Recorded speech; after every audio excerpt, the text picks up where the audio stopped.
지금 제가 봤을 때는 지금 우리의 논의가 조절이 필요한 주제예요. 조절이 필요한 주제. 그러니까 우리가 시기 구분을 하면은 보통 행동주의의 출현을 19세기 말 20세기 초로 보잖아요. 그죠? 그 다음에 인지주의의 대표적인 뭐 정보 처리 모형, 물론 그 전에 이제 뭐 게슈탈트 이론이라든지 이런 것들이 있었고, 그거는 1960년대, 70년대, 80년대 이렇게 되고, 그렇죠? 그 다음에 구성주의 관련된 얘기는 사실 현실적으로 임팩트 있게 뭔가 논의가 되기 시작한 건 80년대 후반으로 보고, 물론 피아제라든지 우리가 구성주의를 얘기할 때 빼놓지 않고 이야기하는 비고츠키 같은 사람들은 1930년대 활동했던 사람들이긴 하거든요. 그러니까 이렇게 보시면 될 것 같아요. 제 해석은 표준회계라 교육과 관련된 시기가 공교육의 확산을 딱 해서 이제 어느 정도는 모든 나라에서 기본적인 학교 제도의 형태 또는 교사를 양성하고 뭔가 그 안에서 이루어지는 교육 내용이 교육 과정이라고 하는 형태로 체계화되는 거는 19세기, 18세기 후반에 어느 정도 이제 확립이 된 상태인 거예요. 근데 그러다 보니까는 이제 뭐 예를 들면 여러 가지 문제들이 있겠죠. 아까 뭐 예를 들면 감시하듯이 하는 게 옳은 거냐, 이 학습자들의 이 다양한 변인들이나 개별성들을 무시하는 게 옳은 거냐, 뭐 이런 비판들을 지금이나 그때나 하는 사람 있었겠죠? 문제가 되는 상황들. 근데 우리가 편의적으로 사실은 뭐 행동주의다, 그 다음에 인지주의다, 구성주의다라고 얘기하는 게 실제 교육 현장에서 아까 말씀드렸다시피 교육 현장에서 어떻게 보면은 우리의 교육적인 수행들을 가이드하고 해석하는 데 있어서 어느 부분에 내가 영향을 더 많이 받느냐의 시기적인 구분은 될 수 있지만 그거 자체가 어떠한 관점이 처음 출발한 시점이 예를 들면 1900년대 초반, 1960년대, 1980년대 이렇게 보기는 어렵다라는 거죠. 근데 제가 봤을 때는 이 저자는 사실은 고대부터 시작해가지고 지금 한 천년이 넘는 시기를 압축적으로 표준회계라 교육으로 딱 정리를 했고, 그 이후에 그러면 이제 한 120년 정도 되는 거잖아요. 요 시기는 2챕터, 3챕터, 4챕터에 있는 내용들이 사실은 패러럴하게 가는데 영향을 어디가 더 많이 끼쳤느냐라는 관점에서 이야기를 하고 있어요. 그래서 말씀하신 것처럼 사실은 교재 내용 중에서 우리가 인지주의와 관련된 내용들이 크게 없네? 라고 이해할 수 있잖아요. 그런 부분이 아까 뭐 학습 양식 관련돼서 잠깐 정보 처리 뭐 이런 거 얘기 나오고 그 외에는 잘 없고 이거 행동주의 얘기가 좀 나온가 싶더니 갑자기 또 구조주의, 구성주의 이런 얘기가 나오기 시작했단 말이에요. 그래서 그냥 어떻게 이해를 하느냐, 이 사람이 보는 관점은 그거예요. 우리가 학습 이론을 시기적으로 구분한다라고 하는 굉장히 일반적인 패러다임으로 행동주의, 인지주의, 구성주의라고 하는 시퀀스를 우리가 머릿속에 가지고 있지만 이 사람의 머릿속에는 다른 프레임이 들어가 있는 거예요. 교수학습 활동을 구분짓는 시기적 또는 패러다임적인 구분이 이 사람은 4개로 갖고 있고 우리는 보통 교수학습하면 3개로 갖는 거예요. 근데 이게 교과서적인 지식이라는 거죠. 사람마다 다를 수 있어요. 사실은. 왜 그러냐면 아까 말씀드렸다시피 이미 1930년대 삐아제랑 비거스키가 동갑이거든요.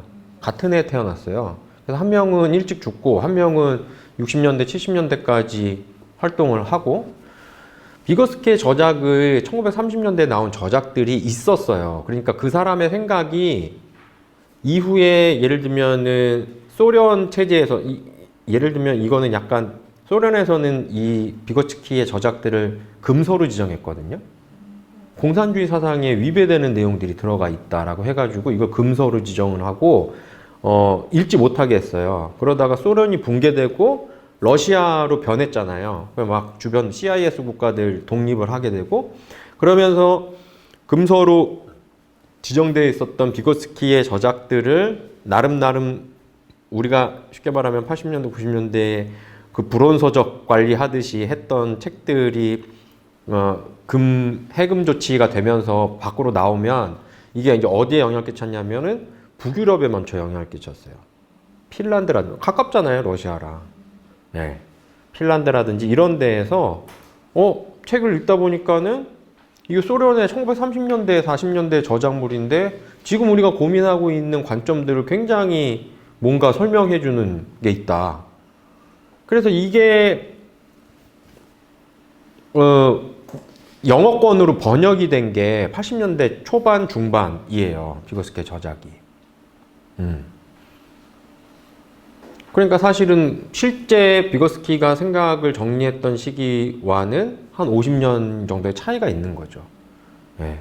그럼에도 불구하고 비고스키의 생각을 따랐던 러시아의 일군의 학자들, 뭐 레옹이라든지 그 사람들이 있거든요. 일군의 이제 비고스키 학파라고 불리는 사람들이 있었는데 그 사람들은 이미 자기 나름대로는 우리가 보통 얘기하는 사회적 구성주의의 큰 이론적인 틀들을 지속적으로 몇십 년간 연구를 계속 해온 상황이었다라는 거죠.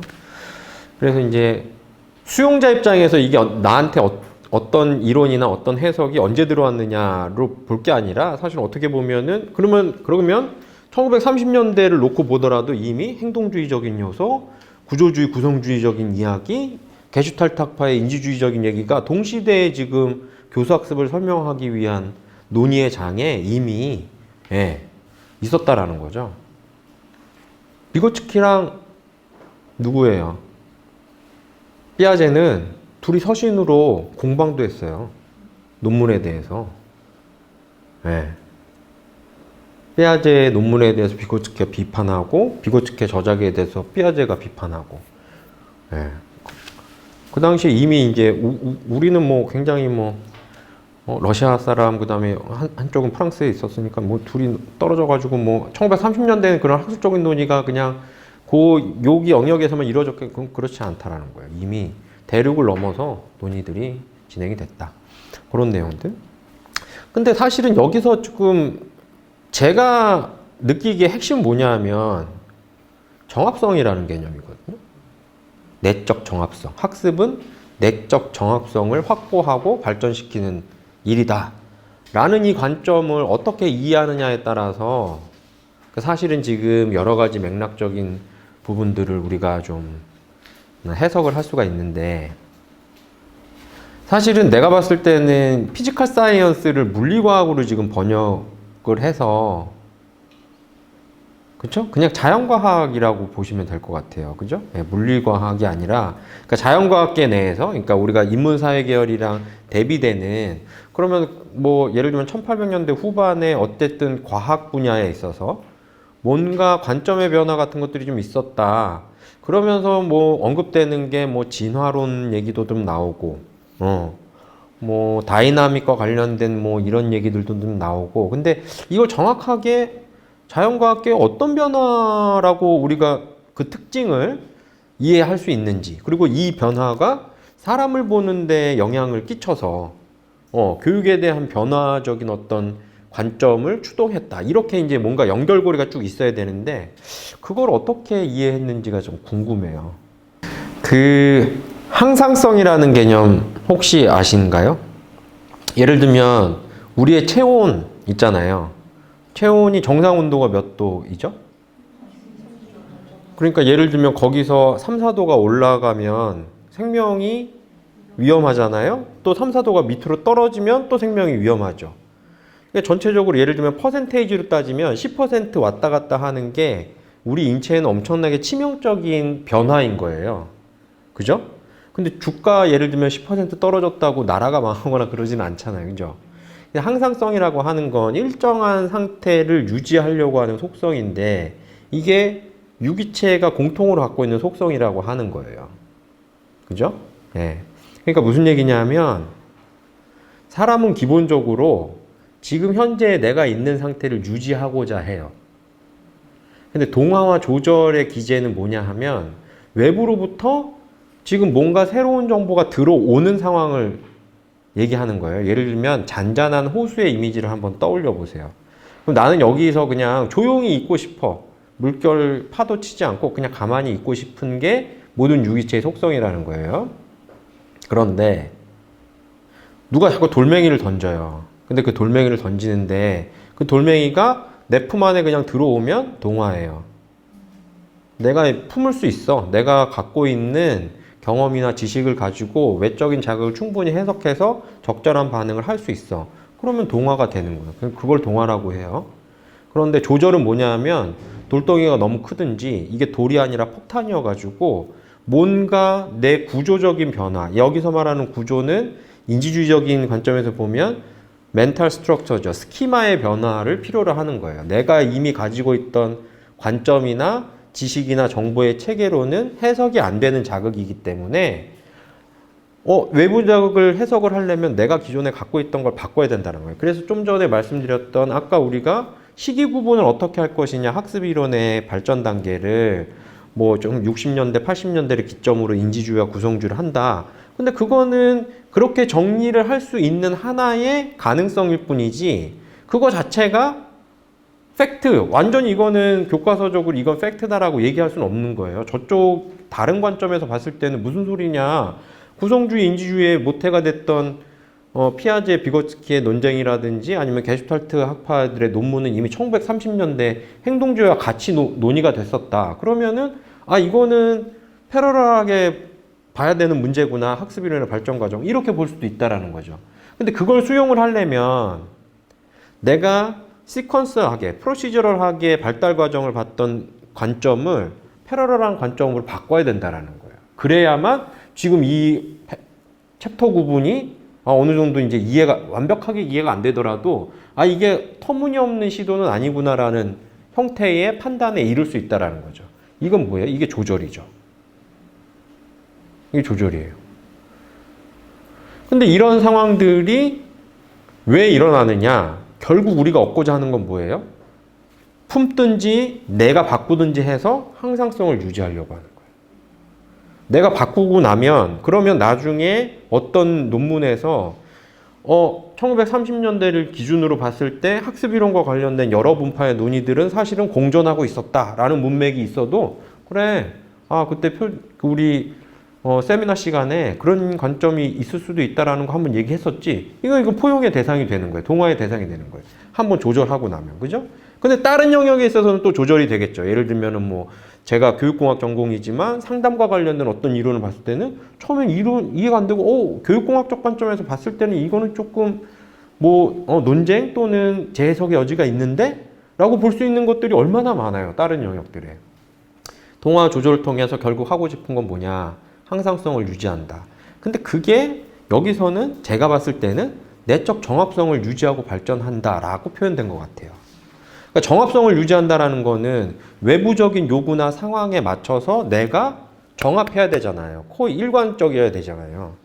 그러니까 쉽게 말하면은 계절이 바뀌었으면 옷을 바꿔서 적절하게 입어야 되듯이 환경이나 생물이 뭔가 환경에 맞춰가지고 내가 바뀌지 않으면 또는 발달하지 않으면 도태되는 거잖아요. 그러니까 학습의 개념을 그런 식으로 좀 본다라고 한다면 사람마다 주어진 환경이나 맥락이 다르고 그러면 거기에 대한 학습의 요구도 다를 것이다.